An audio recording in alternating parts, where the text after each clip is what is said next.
Pessoal, tudo bem com vocês? Sejam bem-vindos, uma boa noite, queridos. É muito bom ter a companhia de todos. Nesse momento nós queremos convidar o nosso primo Márcio, né?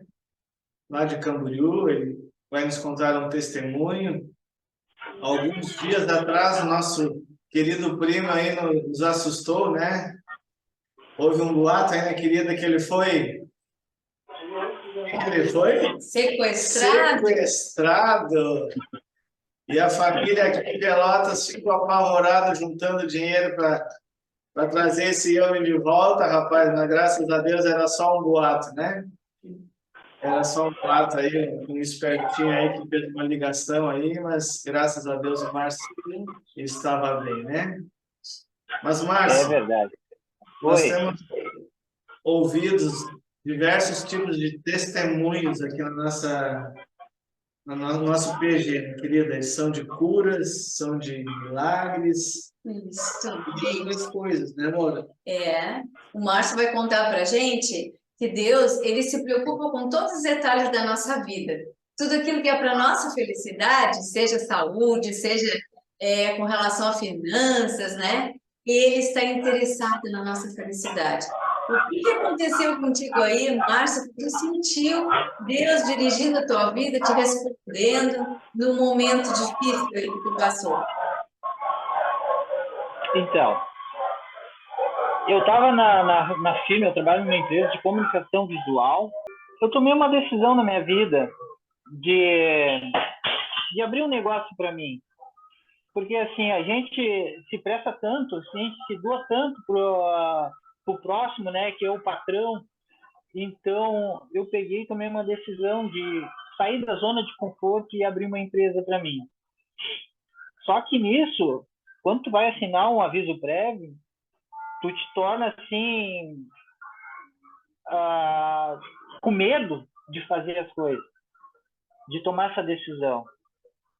E no dia que eu assinei o aviso prévio lá na firma, eu peguei minha bicicleta, com muita humildade, saí com a minha bicicletinha assim, pô, e agora o que eu vou fazer? Eu tenho meus filhos em casa, tenho minha família, o que eu vou fazer agora? E aí eu tava chegando aqui na porta de casa, assim, descendo assim, tinha uma moça parada com a moto dela na frente de casa. Aí eu peguei, ô Liliane, tudo bem? Ah, eu vim te procurar, eu já estava indo embora, mas eu fiquei te esperando aqui. O que aconteceu? Ela tinha ido numa fábrica que vende toldos, cortina de recolher, aquela que tu puxa ela e volta, ela retorna. E tem uma fábrica aqui perto. Só que ela disse assim, eu fui até lá em cima, e eu me lembrei que tu trabalha com esse tipo de trabalho, tu trabalha com cortina e faz cobertura. E ela voltou, se lembrou de mim. Sabe que isso aí representa para mim que ninguém tá sozinho. Nem eu, nem vocês. Todos nós temos Deus dentro de nós. Eu faz tempo que eu não vou na igreja. Vou ser bem sincero com vocês. Depois da pandemia, eu parei de ir na igreja. Mas assim, as coisas andam acontecendo na minha vida tão, sabe? Não deixa faltar nada para mim. E aquele dia eu chorei bastante. Poxa vida, parece que tu tá desamparado. Mas ele falou para mim o que eu entendi. Meu filho, eu tô aqui e eu não vou soltar tua mão. E as coisas vêm acontecendo de uma forma. Amanhã vai ser meu último dia na empresa. E um novo recomeço para mim. Poxa vida, eu tenho um leque de opções agora para mim. A gente tem uma mente muito limitada em questão das coisas eu estou lendo até o livro O Segredo, que é sobre a lei da atração também. E fala muito que a gente tem que acreditar naquilo que tu quer. Não naquilo que tu não quer, mas sim naquilo que quer. E esse livro fala bastante, né? São coisas que tu não consegue enxergar a eletricidade. Nós temos a eletricidade, tu não consegue ver a eletricidade, mas se tu botar a mãozinha ali, tu vai tomar um choque. Então, a gente só tem que acreditar que o universo é imenso, é infinito. E E a gente não precisa ter medo. Tem vezes a gente tem medo de fazer as coisas, de prosperar, ou se não, de dar um passo para frente. E muitas vezes a gente se limita. Então eu quero dizer assim, eu estou aí de prova viva, assim, eu não tenho parado de trabalhar, eu não tenho, as coisas estão engrenando numa coisa tão certa, parece uma engrenagem, assim, que as coisas, Deus está mudando, assim, tão certinho as coisas para mim, e os clientes, assim, me mandando mensagem, agradecendo pelo trabalho que eu tenho feito, é muito gratificante, eu estou no caminho certo. Então eu só quero agradecer a todos vocês por terem me escutado aí, e que vocês não estão sozinhos. Nenhum de Amém. nós está sozinho, a gente só tem que deixar Deus entrar na vida da gente. É Amém. muito simples, né? Então, seria esse meu testemunho. Eu estou muito contente, estou muito orgulhoso da pessoa até que eu me tornei, né? Poxa vida, eu vou ser um empreendedor. Então, eu estou Bem, muito contente louvado, com isso. louvado Estou seja muito Deus, contente. Márcia. A gente vai Amém. compartilhar aí um pouquinho do teu trabalho aí para o pessoal ver, né? Algumas fotos que tu enviou. Sim, sim. E aí, toda honra e toda glória, né? Que ele te confortou, Para te Deus, né? um momento de Ele que me angústia. deu força, né? Isto, É um projeto. Tudo isso acreditar. aí é ilimitado que a gente pode fazer, gente. É ilimitado. Então, o trabalho aí é comunicação visual, né? Esse aí é alguns dos trabalhos que Sim. ele tem feito. Vocês estão conseguindo visualizar? Está sendo compartilhado, tem um videozinho curto aí também. Mas que Deus continue te abençoando, né? Que cada dia mais te aproxime mais dele. Tá bom, Márcio? Muito Tá obrigada bom. aí pela tua Obrigado, participação. tá? Deus seja louvado, nós que agradecemos. Nós temos, pessoal, vários testemunhos, está passando ainda ali, né? Algumas fotos. A gente vê que Deus ele se importa com todos os detalhes da nossa vida, né? Ele nunca vai nos deixar desamparados. Basta nós confiarmos neste Deus. Nós temos tido na lista, né, de oração ali várias pessoas que estão sendo abençoadas, né, pelas orações, pela intercessão. E a gente está dando oportunidade, né, para aqueles que quiserem expressar, procure a gente aí. Tem também várias outras que não têm coragem de vir, né, e compartilhar aqui conosco, mas que a gente contou aí para a gente.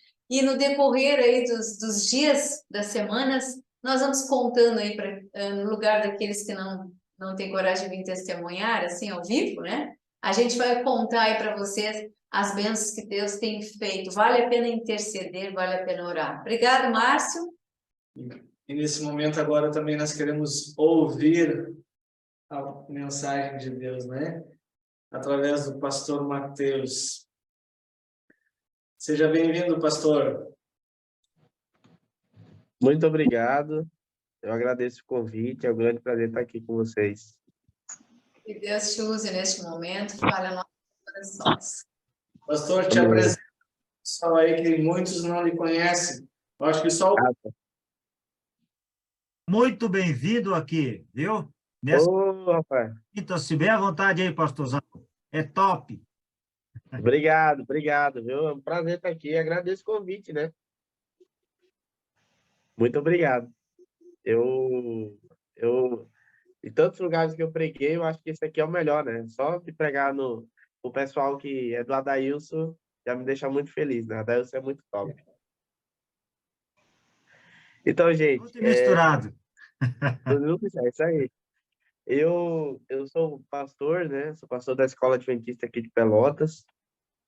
Estou há 2 anos aqui, mais ou menos.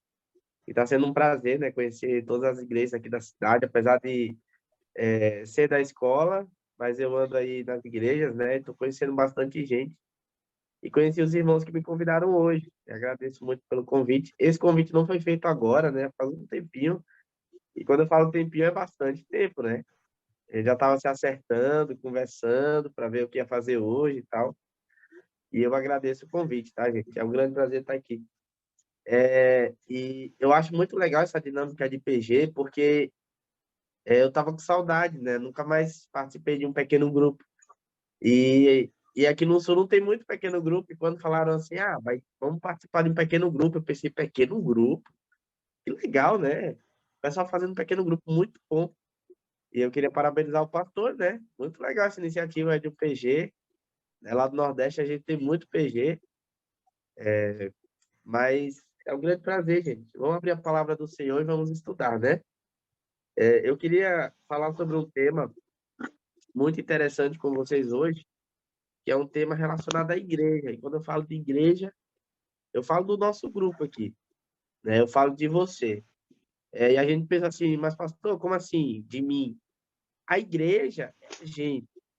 E eu queria falar sobre isso, né? O que é a igreja? O conceito de igreja, como a gente pode viver em igreja. Eu acho que esse pequeno grupo aqui é um grande exemplo do que é a igreja. E já já vocês vão entender o porquê eu estou falando isso, né? Mas para a gente iniciar, eu queria abrir a Bíblia com vocês aí, em Lucas capítulo 10, e a gente vai ler aí alguns versinhos. Lucas 10, do verso 38 a 42. Abra sua Bíblia. Vocês podem falar, tá? Se quiser comentar, é só colocar uma mãozinha aí, né? Porque PG não é só uma pessoa que está passando a lição que fala, né? Os amiguinhos também falam. Então, ó, quando eu estiver falando, se você tem alguma opinião para dar, alguma coisa, quiser colocar a sua opinião, é só você falar no chat aqui, eu estou olhando o chat aqui, tá bom? Ou colocar a mãozinha da pergunta. Eu vou conseguir ver e vou conseguir atender você. Vamos lá. Lucas capítulo 10, verso 38 e verso 42. Esse capítulo ele é muito interessante, porque Jesus, ele sai de uma missão muito triste, né? Ele vai lá para a terra dos samaritanos, e essa tentativa de Jesus de pregar em algumas cidades ele foi bem recebido, mas em algumas cidades a tentativa da pregação de Jesus não deu muito certo, né? E no capítulo 10, ele ali escolhe 70 discípulos daquela terra para mandar para as cidades para começar a introduzir a pregação dele. Eu queria ler aqui alguns versinhos, né, do 38 a 42. Capítulo 10, Lucas 10, do verso 38 a 42. Olha só o que diz. Diz assim, ó. Indo eles de caminho, entrou Jesus num povoado. E certa mulher, chamada Marta, hospedou na sua casa. Tinha ela uma irmã chamada Maria, e esta quedava-se, assentava-se aos pés do Senhor, a ouvir-lhe os ensinamentos. Marta agitava-se de um lado para o outro, ocupada em muitos serviços. Então se aproximou de Jesus e disse: Senhor, não te importas de que minha irmã tenha deixado que eu fique a servir sozinha? Ordena-lhe, pois, que venha ajudar-me. Respondeu-lhe o Senhor: Marta, Marta, andas inquieta e te preocupas com muitas coisas. Olha só o que diz o último verso, verso 42. Entretanto, pouco é necessário, ou mesmo uma só coisa. Maria, pois, escolheu a boa parte, e esta não quer, não lhe será tirada. E meio corre-corre, e meio as coisas que a gente faz, né? A boa parte, ela precisa ser tirada. Ela precisa ser feita. E muitas vezes a gente só corre, a gente só faz programa, a gente só vai para a igreja, a gente só se envolve em coisas da igreja, mas a gente esquece da boa parte. E essa boa parte eu queria falar com vocês porque é uma parte muito importante. E por isso que eu falei do pequeno grupo. E eu queria falar com vocês, eu queria que você abrisse sua Bíblia em João, capítulo 1. Olha só o que diz. João, capítulo 14. João, capítulo 14, verso 6. Em João capítulo 14, verso 6, antes de falar para vocês o que é essa boa parte, eu queria mostrar para vocês qual as 3 palavras que Jesus ele usava para que ele pudesse aplicar essa boa parte no meio dos seus discípulos, né? Em João capítulo 14, verso 6, olha só o que diz. Diz assim: respondeu-lhe Jesus: eu sou o caminho, a verdade e a vida. Ninguém veio ao Pai senão por mim. Para a gente começar a ser igreja, a gente primeiro precisa ter Jesus no coração. E creio que se você está aqui nessa noite, você já tem Jesus no coração, né? Você já aceitou ele como o caminho, já aceitou ele como a verdade, já aceitou ele como a vida. Mas Jesus, ele é muito mais que isso. Ele não quer ser somente a tua parte espiritual. Ele também quer cuidar dos teus relacionamentos. E a igreja que Jesus fundou é uma igreja que ela conduz no caminho, na verdade, na vida, mas ela também é uma igreja que traz alegria, né? Já viu você entrar numa igreja que é chata? Não. A igreja que Jesus traz é uma igreja de alegria, uma igreja de amor, de compartilhamento, onde as pessoas se importam umas com as outras. Eu quero abrir a Bíblia com você agora para mostrar como foi a igreja que Jesus fundou lá no princípio. Olha só o que diz em Mateus, capítulo 16. Lá em Mateus, capítulo 16, do verso 16 ao 17, diz assim, ó. Deixa eu abrir aqui. Respondendo Simão Pedro, disse: tu és o Cristo, o Filho do Deus vivo. Então Jesus lhe afirmou: bem-aventurado és, Simão Bajonas, porque não foi carne nem sangue que tu teve, que te revelaram isso, mas meu Pai está nos céus. Aí no verso 18 diz assim, ó: também eu te digo que tu és Pedro, e sob esta pedra edificarei a minha igreja, e as portas do inferno não prevalecerão contra ela.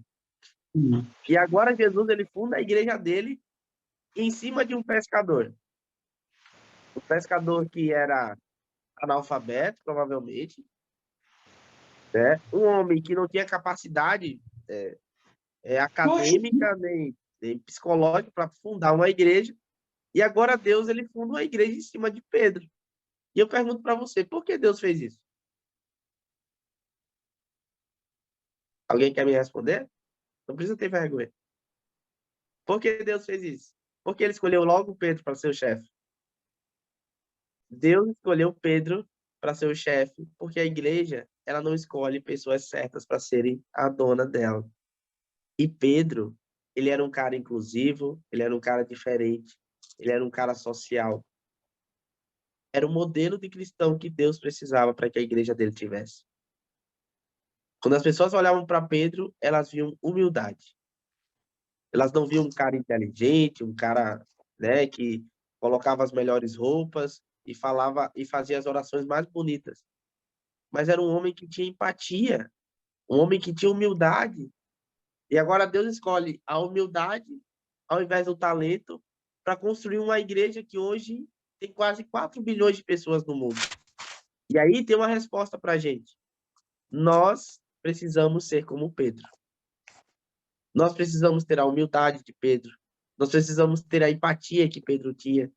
Porque se nós tivermos a mesma humildade, a mesma empatia e o mesmo espírito de oração que Pedro tinha, nós realizaremos uma obra igualzinha que Pedro realizou. Não só a que Pedro realizou, como os discípulos também. E olha só que interessante. O fundamento da igreja é Cristo. Mas agora Deus coloca aquele homem para que ele seja aquele que guiaria a igreja no começo dela. E quando a gente fala de igreja, a gente fala que a igreja é uma família, é uma comunidade. E se a gente não vive em comunidade, em família, nós estamos falhando na nossa missão. E em Mateus, capítulo 12, verso 50, fala como são chamados essas pessoas que vivem em comunidade. Abra sua Bíblia em Mateus, capítulo 12, verso 50. Olha só o que diz. Diz assim, ó: porque qualquer que fizer a vontade de meu Pai Celeste, esse é meu irmão, irmã e mãe. Quando nós fazemos a vontade de Deus, indo à igreja, congregando, vivendo entre irmãos, nós somos chamados de família de Deus. E sabe o que é interessante? É que muitas vezes não dá vontade da gente ir para a igreja. Mas a igreja é o lugar que nós nos encontramos com os nossos irmãos Inclusive, esse irmão que você vai se encontrar na igreja é o cara que você vai encontrar lá no céu e vai viver para sempre com ele. Então, é necessário a igreja, é necessário a comunidade, é necessário o pequeno grupo, como a gente faz aqui. Porque é nesse lugar que a gente encontra amor, a gente encontra acalento, a gente encontra paz, porque é ali que Cristo determinou onde vai estar a paz dele, onde pessoas com mais empatia, pessoas com mais humildade vão te atender, te acolher e te dar uma liberdade para caminhar para o céu. Mas se a igreja não está se tornando desse jeito, aí nós temos um problema. Porque quando a gente olha para o passado, a gente vê uma igreja que era acolhedora, mas quando a gente olha para o presente, talvez a gente não veja mais isso. E eu queria ler mais um verso com vocês que definem o que é esse corpo, o que é essa igreja. Vamos abrir a Bíblia em João, capítulo 14, né? Verso 23. Olha só o que diz. João 14, 23, que diz assim, ó. Respondeu Jesus: Se alguém me ama, guardará a minha palavra, e o meu Pai o amará. E viveremos para ele e faremos dele morada. As características desse corpo estão localizadas nesse verso. Por quê? Porque quando nós amamos a Deus, nós estaremos com Deus, nós vamos ler a Bíblia, nós vamos orar, e nós vamos o quê? Fazer morada em Deus. Nós vamos morar com Ele. E quando nós fazemos isso em união, todos nós estaremos morando com Deus, congregando na igreja. Por isso que a igreja é tão importante. Quando nós vamos para a igreja, nós estamos fazendo a vontade de Deus. Se a vontade de Deus era criar uma igreja para que nós pudéssemos congregar, não ir na igreja é ir contrário à vontade de Deus. E se você vai contrário à vontade de Deus, a Bíblia fala lá em João 14, verso 23, que as pessoas que vão contra a vontade de Deus, o Pai não vai amar. E nós não viveremos para Ele. Mas quando nós vamos da igreja, nós congregamos, quando nós vivemos entre irmãos, a história é diferente. Nós começamos a amar as pessoas, nós começamos a viver em comunidade, nós começamos a comer juntos. E aí entra essa questão. Porque lá no livro de Atos, eu quero abrir o último verso com vocês dessa noite. Atos capítulo 1, no verso... Aqui achei. No verso 12 em diante, diz assim, ó. Então voltaram para Jerusalém do monte chamado Oliveiras, que dista daquela cidade, tanto como a jornada de um sábado. Quando ali entraram, subiram para o cenáculo, onde se reuniam Pedro, João, Tiago, André, Filipe, Tomé, Bartolomeu, Mateus, Tiago, filho de Alfeu, Simão Zelote e Judas, filho de Tiago. Todos esses perseveravam unânimes em oração, com as mulheres, com Maria, mãe de Jesus, e com os irmãos dele. Essa aqui é a primeira característica da igreja. Perseverar na oração. E quando a gente vai para a igreja, a gente se reúne com os nossos colegas, sendo pelo Zoom, sendo no templo, aonde for, no junta-panela, onde quer que seja, nós estamos perseverando na oração e buscando esse Deus que nos acolhe e que nos ama. Eu já ouvi muitas vezes as pessoas chegarem para mim e falar assim, pastor, mas eu não preciso ir para a igreja, porque eu sou a igreja. Eu não preciso estar no templo congregando, eu prefiro estar em casa. Na minha casa eu não tem fofoca, na minha casa não tem problema, na minha casa não tem nada das coisas ruins que eu vou encontrar na igreja. Por que eu tenho que ir para a igreja? A resposta é simples. É o que Jesus falou lá no livro de Lucas, logo lá no início. Quando nós fazemos o que ele pede, nós estamos recebendo as bênçãos dos céus. E Jesus, ele nos pediu para que nós congregássemos como irmãos. E é interessante que essa igreja de Atos, ela fez muitas coisas legais, muitas coisas poderosas. E quando eu falo poderoso, é poderoso mesmo. E quando eu quero terminar com isso, né? Quando acontece ali aquele momento da conversão, né? E todos, o Espírito Santo havia descido sobre a cabeça de Pedro, os apóstolos e os que estavam ali com Pedro, começou uma história de união, uma história de amizade, que todos nós devemos imitar hoje como igreja. E esse pequeno grupo aqui é uma igreja, mas que faz parte de uma igreja ainda maior. E algumas características precisam ser aplicadas na nossa vida. Eu quero ler esses versos para terminar, para que nós possamos realmente ser a igreja que Deus criou lá com Pedro e que Ele quer que nós sejamos hoje. Em Atos, capítulo 2, do verso 42 em diante, fala assim, ó, e perseveravam na doutrina dos apóstolos e na comunhão, no partir do pão e nas orações. Em cada alma havia temor, e muitos prodígios e sinais eram feitos por intermédio dos apóstolos. Todos os que creram estavam juntos e tinham tudo em comum. Vendiam as suas propriedades e bens, distribuindo o produto entre todos, à medida que alguém tinha necessidade. Diariamente perseveraram unânimes no templo, partiam pão de casa em casa e tomavam as suas refeições com alegria e singeleza de coração, louvando a Deus e contando com a simpatia de todo o povo. Enquanto isso, acrescentava-lhes o Senhor, dia a dia, os que iam sendo salvos. E você diz? Amém. Porque essa era a igreja verdadeira.